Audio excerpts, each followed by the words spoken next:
भागवत भगवान की जय हो। श्री सुखदेव जी महाराज की जय हो। जगत गुरु श्रीमद महाप्रभु जी वल्लभाचार्य जी की जय हो। सदगुरुदेव की जय हो। ભાગવતજી એ એવું પુરાણ છે કે જે કલિયુગના જીવોને સર્વ પાપોથી મુક્ત કરી દે છે અને ધર્મ અર્થ કામ મોક્ષ એટલે કે કોઈની કઈ કામના હોય તો તે પણ પૂરી કરી દે છે, અને જો કામના નથી તો ભક્તિ કે મુક્તિ જે જોઈએ તે પ્રાપ્ત કરાવી દે છે। એવી આ સુંદર કૃપા કલિયુગમાં શ્રી કૃષ્ણ પ્રભુએ સ્વયં આપની લીલા થકી કરી છે। એ પ્રસંગમાં ગઈકાલે ભાગવતજીમાં મહાદેવજીના પાસે આવી અને જે બ્રહ્મા પેલા અંગભંગ થયેલા મુનિઓને લઈને આવ્યા હતા અને તે વખતે જે બકરાનું મુખ લગાવી અને દક્ષને ફરી જીવતો પણ કરી દીધો આપે। તો આ પણ એક મહાદેવજીનું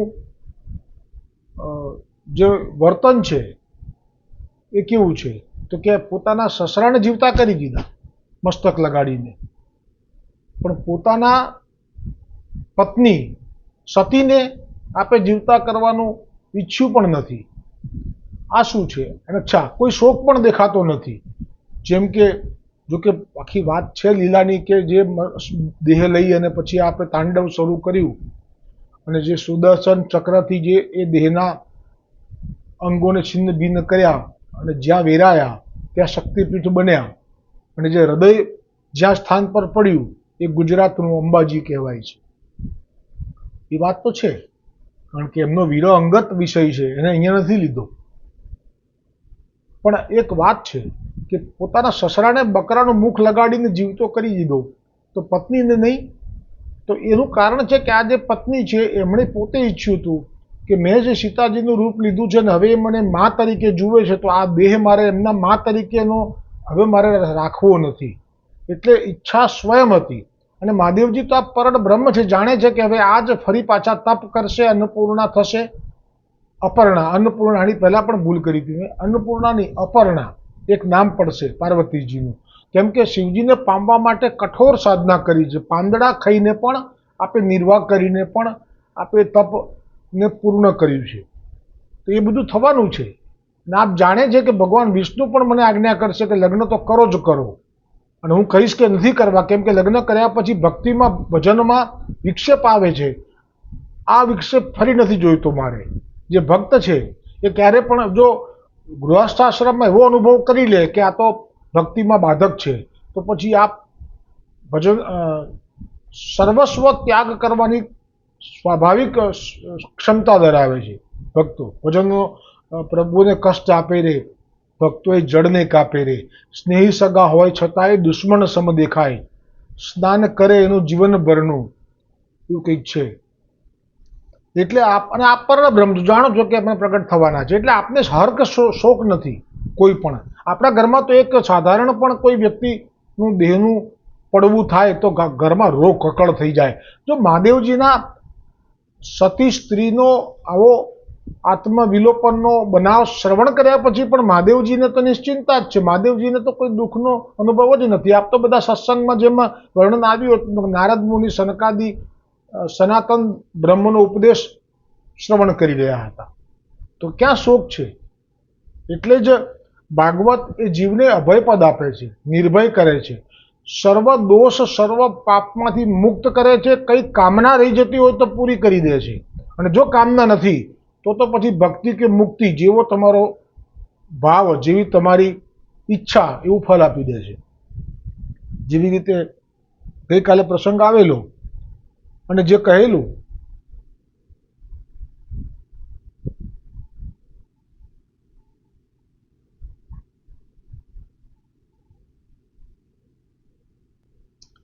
કે જ્યારે દક્ષ જીવિત થયો અને મહાદેવજીની સ્તુતિ કરી, કહ્યું કે મેં તો જમાઈ જાણ્યા હતા પણ આપ તો ઈશ્વર છો, હવે સ્વરૂપ જ્ઞાન થયું, તેથી આપ કૃપા કરો, આપનો સ્વભાવ જ ક્ષમા કરવાનો છે કહીને જે અપરાધ ક્ષમા કરાવી લીધો અને હું નરકમાં પડવા જઈ રહ્યો હતો, કેમ કે શિવની નિંદા કરે નરક જ જાય, પણ છતાં પણ રક્ષા કરી, એવા આપ કૃપાળુ છો, પ્રસન્ન થાવ। અને આમ અપરાધ માફ કરાવ્યો, ત્યાં સુધી પ્રસંગ આવ્યો હતો। હવે આગળ અધૂરો યજ્ઞ શરૂ કરતા પહેલા દક્ષે વિશુદ્ધ ચિત્તથી શ્રી હરિનું ધ્યાન કર્યું કે તરત જ ગરુડજી પર બિરાજેલા ભગવાને પોતાની દેહ કાંતિના તેજથી બધા જ દેવતાઓનું તેજ હરી લીધું. તેમની સામે બધાની કાંતિ ફીકી પડી ગઈ. તેમનો વર્ણ સાંભળો હતો. ગઈકાલે આ વર્ણન આવી ગયું. ભગવાન વિષ્ણુ હવે આવ્યા. અત્યાર સુધી તો યજ્ઞ શરૂ થાય ત્યારે પહેલા આવતા અને આશીર્વાદ આપતા એમનો યજ્ઞ પૂરો થાય. કેમ કે યજ્ઞનું ઉદ્ગમ સ્થાન જ આપના વેદમાંથી છે. વેદ આપની વાણી છે, એટલે આપની ફરજ છે. ત્યાં કર્મકાંડનું જે કાર્ય શરૂ થાય તો આપને વિનંતી કરે તો આપ પધારે છે, પણ આ વખતે નહોતા પધાર્યા. કેમ કે પહેલેથી જ મહાદેવનો દ્રોહ કરવો એવું નક્કી હતું. એટલે તો સ્વયં કહેશે ભગવાન પોતે. તો પ્રભુ જ્યાં પધાર્યા ભગવાન વિષ્ણુ, તો એમનું વર્ણન કરતા કહ્યું કે કમરમાં સુવર્ણની કટી મેખલા તથા પીતાંબર સુશોભિત હતા. મસ્તક પર સૂર્ય સમાન દેદીપ્યમાન મુગટ હતું. મુખ કમલ કાળી કાળીક અલકાવલી અને તેજોમય કુંડળોથી શોભાયમાન હતું. તેમને સુવર્ણમય આભૂષણોથી વિભૂષિત 8 ભુજાઓ હતી કે જે ભક્તોના રક્ષણ માટે હંમેશા તત્પર રહે છે. 8 ભુજાઓમાં તેમણે શંખ, ચક્ર, પદ્મ, બાણ, ધનુષ્ય, ગદા, ખડગ અને ઢાલ ધારણ કરેલા હતા. પ્રભુના હૃદય પર શ્રી વસ્ત્રનું ચિહ્ન હતું અને કંઠમાં સુંદર વનમાળા શોભતી હતી. તેઓ પોતાના ઉદાર સ્મિત અને લીલાપૂર્ણ નેત્ર કટાક્ષથી સગળા સંસારને આનંદ મગ્ન કરી રહ્યા હતા. ભગવાન પધાર્યા છે એ જોઈને ઇન્દ્ર, બ્રહ્મા, મહાદેવજી વગેરે દેવેશ્વરો તથા દેવતાઓ અને ઋષિઓ એકાએક ઊભા થઈ ગયા અને તેમને પ્રણામ કર્યા. સૌએ પોતપોતાની મતિ અનુસાર તેમની સ્તુતિ કરી. તેમાં શિવજીએ હવે સ્તુતિ કરી છે તેનું વર્ણન આવ્યું. હે વરદાયી પ્રભુ, તમારા ઉત્તમ ચરણો આ સંસારમાં સકામ મનુષ્યોને સઘળા પુરુષાર્થોની પ્રાપ્તિ કરાવનારા છે. જોયું ને, સકામ ભક્તિ કરે છે એનો પણ ભગવાન વિષ્ણુએ ક્યારેય વિરોધ કર્યો નથી. આ જ પ્રમાણ છે કે જ્યારે આપણે મથુરા નગરી જોવાનો ઈચ્છાનો ભાવ કરી અને જ્યારે કંસે બોલાયા ધનુષ્યના દર્શન કરવાનો, તે વખતે જે આપને સર્વપ્રથમ તો જે ધોબીના કપડાં લીધા કંસના માપમાં કરાવવા માટે દરજીને આપ્યા, તો એ દરજીને સકામ જ ભાવ હતો કે અમને તો ભલે જ્યારે અંત સમય આવશે ત્યારે પ્રભુની ભક્તિ સાથે ફરી જન્મ લઈશું અમે, પણ અત્યારે તો અમારે ધન દાનથી ભરપૂર કુટુંબ જોઈએ છે. તો આપે તથાસ્તુ કરી અને એને એવા આશીર્વાદ આપ્યા છે બલરામજી અને હરિએ કે તમારે દ્રવ્ય ક્યારે પણ નહીં ખૂટે, તમારું આયુષ્ય, તમારું બળ બધું યથાવત રહેશે, તમારા કુટુંબમાં ઉત્તરોત્તર લક્ષ્મી વધતી જશે. તો આ પ્રભુનો સ્વભાવ છે. પછી જે આ માળા પહેરવાની થઈ, તો જે માળી હતો, તો પેલો જે દરજી હતો એ પૂર્વજન્મમાં ગર્ગ સંહિતામાં વિસ્તારથી આવશે કે પૂર્વજન્મમાં રામજીના, લક્ષ્મણજીના અચાનક જ જે લઈને ચાલ્યા વિશ્વામિત્ર એમને જનકપુર, અને ધનુર્ભંગ થયા પછી ત્યાં એકદમ જ લગ્ન લેવાયા. એટલે વસ્ત્ર તો ના હોય લગ્નના સાથે, એટલે એમના વસ્ત્ર જનક રાજા કે અમે કરાવીશું અમારા દરજી પાસે. તો એમનો જે દરજી આવ્યો અને જે ભગવાન રામચંદ્રજીનું માપ લેવા માટે, લક્ષ્મણજીનું માપ લેવા માટે જે સ્પર્શ કર્યો અને તેના શરીરમાં જે રોમાંચ થયો અને કહ્યું કે અમને તો મારા હાથે વસ્ત્ર પહેરાવું, આવો પણ નિષ્કામ જ મનોરથ છે. આ સકામ નથી કે એમની પાસેથી કંઈ લઉં કે આ પણ રાજા છે દશરથના, અયોધ્યાના દશરથના પુત્ર, તો કંઈક વિશેષ ભેટ લઈ લઉં, એવો નહીં. નિષ્કામ મનોરથ, પણ મનોરથની મર્યાદા હતી કે હું મારા હાથે પહેરાવું. પણ પછી એવું નહોતું કે મારે એમના ધામમાં જવું છે. પછી એવું જ હતું કે આનંદ કરું અને મારા સુખ કુટુંબમાં સુખી રહું. તો એવા વરદાન આપી દીધા. અહીંયા કોઈને જબરજસ્તીથી બાવા નથી કરતા પ્રભુ. એવી જ રીતે હવે જે માળીનો પ્રસંગ છે ભાગવતજીમાં, એનું ગર્ગ સંહિતામાં પૂછ્યું કે આ કોણ હતો આવો ભાગ્યશાળી માળી કે જેણે પોતાના હાથે સિદ્ધ કરેલી માળાઓ શ્રી કૃષ્ણને અને બલરામજીને ધારણ કરાવી, સખાઓને. આનું ભાગ્ય આટલું બધું. તો ત્યારે કહ્યું ગર્ગ સંહિતામાં નારદજીએ કે એમને તો કશું મળતું નથી. આ પૂર્વજન્મમાં કુબેરના બગીચાનો માળી છે. એ નિત્ય ભગવાન શિવલિંગની પૂજા 1000 ફૂલ કે કમળ ધરાવીને કરે છે. તો શિવજીએ જાણ્યું કે આ નિષ્કામ છે અને મારી પાસે કંઈ ધન કે કશી સિદ્ધિ નથી જોઈતી, એટલે પ્રગટ થયા સમય ગયા પછી માગવાનું કહ્યું તો કહ્યું કે મને તો ભગવાન શ્રી કૃષ્ણ સ્વયં જેમને મારા હાથે માળા ધરાવું એવું મને, અને મને ભક્તિ જ જોઈએ, મને બીજું આ બધું નથી જોઈતું. એનામાં ભક્તિ બહુ હતી. તો આપણે ભાગવતજીમાં આવે છે કે પ્રભુએ ત્યાં આવીને જે માળા અંગીકાર કરીને પછી એને તો કહ્યું કે તને તો ભક્તોનો સંગ મળશે. એ પેલા નથી કહ્યું દરજીને, આને કહ્યું કે તને ભક્તોનો સંગ મળશે, તારી ભક્તિ ઉત્તરોત્તર વધતી જશે, એમ કરીને અંત સમયે એને તો ધામ સુધીની વાત કરી દીધી. તો આ માર્ગમાં કોઈને આપણે આંકી ના શકીએ કે આ ભક્ત છે કે આ નથી, કારણ કે આમાં ભગવદ્ ગીતામાં ભગવાન શ્રી કૃષ્ણએ સ્વયં શ્રી મુખે કહી દીધું છે કે મારા ભક્તો તો કેવા છે, 4 પ્રકારના ભક્તો કહી દીધા. અર્થાર્થી પણ કયો, જિજ્ઞાસુ પણ કયો, આર્થ પણ કયો અને જ્ઞાની પણ કયો. તો પછી આમાં આપણું શું સામર્થ્ય કે આપણે કોઈને ભક્ત છે કે નહીં એમ નક્કી કરી શકીએ? ક્યારે પણ પડવું નહીં. કૃષ્ણ પ્રગટ થયા છે પછી આપણું પ્રાગટ્ય છે, આપણો જન્મ છે. તો શ્રી કૃષ્ણના ભક્તોને પીછાણવા એ કોઈના વશની વાત નથી, કોઈ એક ચોક્કસ ઢાંચામાં નથી આવતું. એ જેથી કરીને ગર્ગ સંહિતામાં બસ હવે ભાગવતજી જ્યારે વિરામ પામશે ત્યારે આ બધો જ લાભ આપણને પ્રાપ્ત થશે. જેમ કે બલિ, તો બલિને તો કેટલું બધું મહત્વ આપ્યું છે ભગવાન શ્રી કૃષ્ણએ, જે ભક્તોના શૃંખલામાં બલિને પણ સાથે લઈ લે છે. તો પ્રભુ બલિનું હૃદય જાણે છે કે એને ઇન્દ્ર થવું છે તો થવું જ છે, કેમ કે એને મનોરથ છે, તો એટલે તો યજ્ઞો કર્યા હતા. પણ પ્રભુએ વચન આપેલું છે આ પુરંદર નામના ઇન્દ્રને, ઇન્દ્ર પદવી છે, નામ એ પુરંદર છે, આવતી વખતે ઇન્દ્ર પદવી ઉપર બલિ બનશે.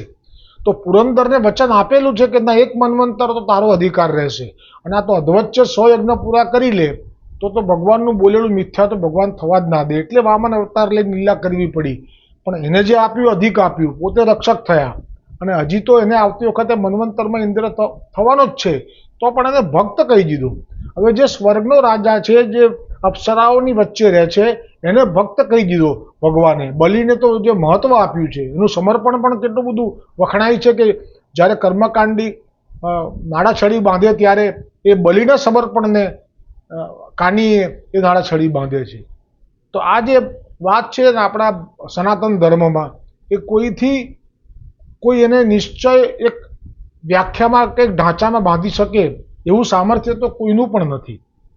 એટલે આ રીતે જ્યારે મહાદેવજીએ તો સ્પષ્ટ કહી દીધું કે તમારા ઉત્તમ ચરણો આ સંસારમાં સકામ મનુષ્યોને સઘળા પુરુષાર્થોની પ્રાપ્તિ કરાવનારા છે, અને જેમને કોઈ પદાર્થની કામના નથી તે નિષ્કામ મુનિજનો પણ તે ચરણોનું આદરપૂર્વક પૂજન કરે છે. હું આપના તે જ ચરણોનું ધ્યાન કરું છું. કોણ કરે છે ધ્યાન? શિવજી. અજ્ઞાની લોકો જો મને આચાર ભ્રષ્ટ કહે છે, આ લીલા આપે જ કરો છો જાણી જોઈને. હંમેશા ભક્તે કેવી રીતે પોતાની ભક્તિને વાડરૂપીમાં ઢાંકીને રાખવી, છુપાયેલી રાખવી, કોઈને જાહેર ન કરવી, એ રીતિ એ મહાદેવજી પાસેથી પ્રાપ્ત થાય. આચાર ભ્રષ્ટ. અને ધ્યાન કોનું કરે છે? ભગવાન શ્રી વિષ્ણુના ચરણોનું. તો જે ધ્યાન કરે છે કોઈને કીધું નથી, આજે કહી રહ્યા છે, કેમ કે સામે સ્વામી છે, પોતે સેવક છે, એટલે સેવકની સામે, સ્વામીની સામે સેવકે જૂઠું ના બોલાય એટલે કહ્યું. બાકી તમે શિવજીના વર્તનને જુઓ તો એમ જ થાય કે ખરેખર આચાર ભ્રષ્ટ છે. આ લીલા છે. આ જ ભક્ત બનવાની કળા આપણને શીખવાડી રહ્યા છે. જુઓ, કહે છે કે અજ્ઞાની લોકો મને આચાર ભ્રષ્ટ કહે છે, તો તેઓ ભલે મને કહે, મારું તો આપના પરમ અનુગ્રહને કારણે તેમના કહેવા સાંભળવા ઉપર કંઈ લક્ષ્ય જ જતું નથી. કેમ કે હમણાં જ મેં સસરાએ કહેલું ને કે તું તો આવો વેશ ધારણ કરનારો, તું તો આવો અશુભ ચિહ્નો ધારણ કરનારો, આવો દિગંબર, આવા રાખને લગાડનારો, આ તો બધું આપે કરવું પડે તો જ આપનું અંદર જે ભાવ છે ભજનનો, ધ્યાનનો, લીલાનું દર્શન કરવાનો, એમાં કોઈ વિક્ષેપ ના આવે. અને કરવા જેવું કામ આ જ છે. મહાપ્રભુજીએ વૈષ્ણવોને સંસારની બાધાથી મુક્ત કરીને સેવા અને સત્સંગનું સુખમાં ડૂબેલા રહેવાનું સંપૂર્ણ વાતાવરણ સિદ્ધ કરી આપ્યું છે. પણ ફૂટેલા કરમ છે હજી, કે જે લોકોને સત્સંગ સેવાથી બહાર લૌકિકમાં જે હજારો વર્ષોનો વિયોગ છે એ જ સુખ તરફ ભાગી રહ્યા છે. લીલા પ્રાપ્તિ તો નિશ્ચિત છે. જ્ઞાનથી કે અજ્ઞાનથી પણ બ્રહ્મ સંબંધ થયો છે એટલે એમને તો વિઝા મળી જ ગયેલો છે. પણ જે લાભ અહીંયા લેવાનો છે એનાથી વંચિત છે, એનું થોડુંક દુઃખ થાય. મહાપ્રભુજીનો. તો જેમને કોઈ પદાર્થની કામના નથી કે નિષ્કામ મુનિજનો પણ, અને પછી આગળ કહ્યું કે આચાર ભ્રષ્ટ, અને પછી કહ્યું કે હું લક્ષ્ય જ જતું નથી, અને પછી કહ્યું કે બધાએ આ રીતે બધાએ સ્તુતિ કરી લીધી. ત્યારે ભગવાને કહ્યું કે જગતનું પરમ કારણ હું જ છું. જેવું શિવજીએ કહ્યું કે હું આપના ચરણોનું ધ્યાન કરું છું, એટલે શિવજી સેવક થઈ ગયા. હરિ એવું કહ્યું કે હું શિવજીના ચરણોનું ધ્યાન કરું છું? ના, આપે તો સ્પષ્ટ કહી દીધું, જવાબદારી પોતે પોતાની રીતે સ્વીકારી લીધી કે જગતનું પરમ કારણ હું જ છું. બ્રહ્મા અને શિવ પણ હું જ છું. આપે તો ભેદ બી કાઢી નાખ્યો, એટલે તમે શિવને પણ હું જ ગણો, એટલે હું જ છું એમ જ માનીને તમે શિવને અને બ્રહ્માને ભજો. હું સૌનો આત્મા, ઈશ્વર અને સાક્ષી છું, તથા સ્વયં પ્રકાશ અને ઉપાધિ શૂન્ય છું. હે દ્વિજ શ્રેષ્ઠ, મારી પોતાની ત્રિગુણાત્મક માયાને અપનાવીને હું જ જગતની રચના, પાલન અને સંહાર કરતો રહું છું, તથા મેં જ તે કર્મો અનુરૂપ બ્રહ્મા, વિષ્ણુ અને શંકરે નામો ધારણ કરેલા છે. આ વચન કોઈ દિવસ પ્રભુના વચન મિથ્યા હોય, પણ લીલા કરવી છે એટલે આપ માયાથી આ 3 સ્વરૂપ ધારણ કરો છો. અને એમાંય બ્રહ્માજીનું સ્વરૂપ એ પૂજ્ય નથી, એટલે બ્રહ્માજીના મંદિર પુષ્કર સિવાય ક્યાંય નથી, કેમ કે રજોગુણમાં છે. એમનું ચરિત્ર પણ ફોલો કરવા જેવું નથી. આપની દીકરી પાછળ જ આપ ભાગ્યા હતા પેલા ભાવ સાથે, સરસ્વતીજીની કે જે છે પાછળ, સાવિત્રીજી કે મને યાદ નથી થયું, એ પણ આપ એ નથી. શિવજીનું પણ ચરિત્ર જો ભક્ત તરીકે જાણી જાઓ તો ડૂબ્યા રહી શકાય, પણ જો આવી રીતે આચાર ભ્રષ્ટ તમે જોઈને એવું કરવા જાઓ તો તમે ભ્રષ્ટ થઈ જાઓ. એટલે મૂળમાં તો એક હરિ જેવા છે કે જેમની ભક્તિ કરવાથી સર્વ કંઈ સિદ્ધ થાય છે, એવું આપ જ કહી રહ્યા છો. જગતની રચના, પાલન અને સંહાર કરતો રહું છો. સંહાર કરનારા દેવ જે છે એ આપ જ છો, પણ છે શિવજીના રૂપમાં. તો એનું કંઈ ભક્તો ભજન ના કરી શકે એમનું, એવી રીતે. તથા મેં જ તે કર્મો અને અનુરૂપ બ્રહ્મા, વિષ્ણુ, શંકરે નામો ધારણ કરેલા છે. અમે 3 સ્વરૂપથી એક જ છીએ. જો બીજી વાર આવ્યું, હમણાં અત્રિ અંશુએ અને ત્યાં અત્રિજીએ તપ કર્યું એક પગ ઉપર ઉભા રહીને 10,000 વર્ષ સુધી, અને કહ્યું કે એક જ ઈશ્વર મારી પાસે આવે, તો 3 આવ્યા. તો કહ્યું હસવા લાગ્યા 3 તો કહે કે આપ કેમ એક કહ્યું 3 આવ્યા? તો હસવા લાગ્યા કે જે અમે 3 એક જ છીએ. આ ફરી કહ્યું, અમે 3 સ્વરૂપથી એક જ છીએ. અમારામાં ભેદ બુદ્ધિ કરતો નથી. જે જીવ અમારામાં ભેદ બુદ્ધિ કરતો નથી તે જ મારો ભક્ત છે. આ પાછી જેમ શિવજીએ કહ્યું પેલા પ્રચેતાઓને, આપ જળમાંથી ગીત સંગીતનો આનંદ કરીને બહાર નીકળ્યા, પ્રચેતાઓ આજ્ઞા લઈને ચાલ્યા છે નારદ મુનિની, અને જે પ્રભુની પ્રાપ્તિ માટે. તો ત્યારે જે મહાદેવજીએ પ્રચેતાઓને કહેલા વચન છે એમાં જ કહ્યું કે જે ફક્ત મારું ભજન કરે છે એને તો કેટલા જન્મો પછી કદાચ બ્રહ્મલોક સુધી પહોંચાય છે, ક્યાં તો કૈલાસ સુધી. પણ જે શ્રી કૃષ્ણનું ભજન કરે છે, કૃષ્ણની સેવા કરે છે, કૃષ્ણની લીલાનું સ્મરણ કરે છે, એ તો મને અત્યંત પ્રિય છે. એ તો તરત જ પ્રભુના પદનો અધિકારી થઈ જાય છે. ત્યાં શિવજીએ એમ કહ્યું કે જે વિષ્ણુને કૃષ્ણને ભજે એ મને પ્રિય છે. અહીંયા ભગવાન વિષ્ણુ એવું કહી રહ્યા છે સ્વયં કે જે અમારામાં ભેદ બુદ્ધિ કરતો નથી તે મારો ભક્ત છે. એટલે કે જે શિવજીનો દ્રોહ કરે છે એ મારો ભક્ત નથી. આપ એવું કહી દીધું અહીંયા. વળી અમે જ સમસ્ત પ્રાણીઓની અંદર બિરાજમાન છીએ, એવું નથી કીધું કોઈ એકલો જ બિરાજમાન છું. એટલે તો પૂર્ણ બ્રહ્મ અને પુરુષોત્તમ આ 2 હૃદયમાં બિરાજમાન છે. એટલે તો વલ્લભ અને વિઠ્ઠલ આ 2 બધાની ગતિ જાણે છે. એમના બાળકો કે એમનું કુલ એ કોઈના હૃદયમાં બિરાજમાન થઈ શકે નહીં. આ સત્તા પરમ બ્રહ્મની છે અને પૂર્ણ પુરુષોત્તમની છે. પરમ બ્રહ્મ મહાપ્રભુજી છે પુષ્ટિ માર્ગમાં, મર્યાદા માર્ગમાં શિવ છે, અને પૂર્ણ પુરુષોત્તમ મર્યાદા માર્ગમાં વિષ્ણુ છે, અને પુષ્ટિ માર્ગમાં પૂર્ણ પુરુષોત્તમ શ્રી કૃષ્ણચંદ્ર એટલે કે ગુસાઈજી છે. હવે અને કહ્યું કે જે સમસ્ત પ્રાણીઓની અંદર બિરાજમાન અમને 3ને જુએ છે તે જ શાંતિ પામે છે. એટલે તો એક ધોળ છે કે શિવની ભક્તિ વિના રે ભક્તિ શ્યામ તણી નહીં, રામ તણી નહીં મળતી. શિવનો દ્રોહી, રામનો દ્રોહી, દ્રોહી સારા જગનો, કાળાંતરે કલ્યાણ ન થાશે ભક્તિ એની બળતી. એટલે જે શિવનો દ્રોહ કરીને રામની ભક્તિ કર, મર્યાદા માર્ગની વાત છે. પુષ્ટિ માર્ગમાં તો શિવનું સેવા કરવાનું કે પૂજવાનું કે મંદિરમાં જવાનું પણ કીધું નથી. હા, જવાય તો કદાચ એ વૈષ્ણવ છે મર્યાદા માર્ગીય, તો વૈષ્ણવના નાતે પુરુષોત્તમ કાશીવાળા જતા હતા, પણ પૂર્ણ પુરુષોત્તમ એમના જે પરબ્રહ્મ છે તો મહાપ્રભુજી જ છે. આપણામાં અહીંયા મહાદેવ મર્યાદા માર્ગમાં, તો પુષ્ટિ માર્ગમાં આપણામાં અહીંયા મહાપ્રભુજી. સમજાય? એને બંધન છે તો શાંતિ પામે છે. ત્યાર પછી યજ્ઞની પૂર્ણાહુતિ કરી. હા, ભેદ બુદ્ધિ કરતો નથી તે જ મારો ભક્ત છે. વળી અમે જ સમસ્ત પ્રાણીઓની અંદર બિરાજમાન છે તેવું જુએ છે તે જ શાંતિ પામે છે. ત્યાર પછી યજ્ઞની પૂર્ણાહુતિ કરી સહુ પોતાને સ્થાને ગયા. હે વિદુરજી, દક્ષ પુત્રી, હવે વિદુરજી કહી રહ્યા છે ગંગા કિનારે પૂછી રહ્યા છે મૈત્રેય મુનિને કે દક્ષ, અચ્છા, મૈત્રેય મુનિ વિદુરજીને જ કહી રહ્યા છે કે હે વિદુરજી, દક્ષ પુત્રી સતીએ પોતાના શરીરનું ત્યાગ કર્યા પછી હિમાલયની પત્ની મેનાના ગર્ભથી જન્મ લીધો હતો. એ જન્મમાં પણ તેમણે પોતાના એકમાત્ર આશ્રય અને પ્રિયતમ ભગવાન શંકરનું જ વર્ણન કર્યું. હે વિદુરજી, આ મહાદેવજીનું આ પવિત્ર ચરિત્ર યશ અને આયુષ્ય વધારનારું તથા સમસ્ત પાપોનો નાશ કરનારું છે. હવે આગળનો જે ભાગવતજીનો પ્રસંગ છે એમાં ધ્રુવજીનું ચરિત્ર શરૂ થશે, એ આવતીકાલે આવશે. બોલો શ્રી ભાગવત ભગવાન કી જય હો. શ્રી સુખદેવજી મહારાજ કી જય હો. જગતગુરુ શ્રીમદ મહાપ્રભુજી વલ્લભાચાર્યજી કી જય હો. સદગુરુદેવ કી જય હો.